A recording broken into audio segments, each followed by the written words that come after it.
খ্রিস্ট ধর্মের সবথেকে বড় ধর্মীয় উৎসব বড়দিনকে কেন্দ্র করে বাগেরহাটের প্রতিটি খ্রিস্টান পল্লী এবং গির্জাগুলো সেজেছে বর্ণিল সাজে।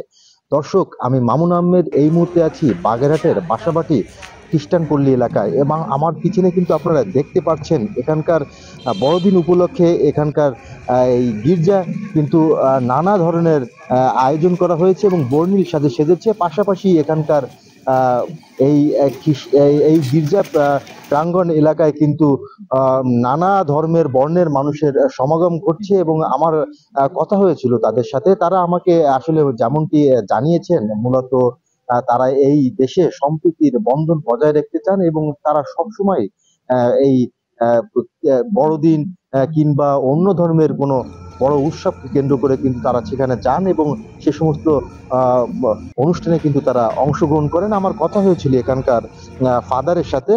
তিনি আমাকে যেমনটি জানিয়েছেন, মূলত এই বড়দিনকে কেন্দ্র করে এই গির্জা এলাকায় কিন্তু আজকে রাতে কেক কাটা এবং প্রার্থনা সহ নানা অনুষ্ঠান রয়েছে। এই অনুষ্ঠানকে কেন্দ্র করে এখানকার যারা শিশু কিশোররা রয়েছেন তারা কিন্তু আনন্দে মেতে উঠেছেন।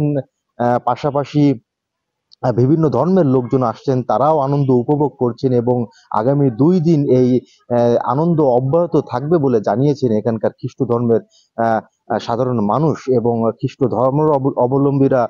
তারা এই আনন্দ উপভোগ করছেন বলে আমাদের জানিয়েছেন। পাশাপাশি আরেকটা বিষয়ে দর্শক আপনাদের জানিয়ে রাখি, এই খ্রিস্ট ধর্মের বড়দিনকে উপলক্ষে কিন্তু সার্বিক নিরাপত্তার জন্য কাজ করে যাচ্ছে বাগেরহাটের পুলিশ প্রশাসন, এবং পাশাপাশি আমরা প্রতিটি খ্রিস্টান পল্লীতে কিন্তু সেনাবাহিনীর টহল দেখতে পেরেছি এবং সেনাবাহিনীর প্রতিটি গাড়ি কিন্তু সেখানে যাচ্ছে এবং সেনাবাহিনীর সদস্যরা কিন্তু এই সমস্ত এলাকায় সার্বিক নিরাপত্তার বিষয়ে কাজ চালিয়ে যাচ্ছে। তো বাগেরহাটের বাসাবাটি খ্রিস্টান পল্লী এলাকা থেকে এই ছিল আমার কাছে সর্বশেষ।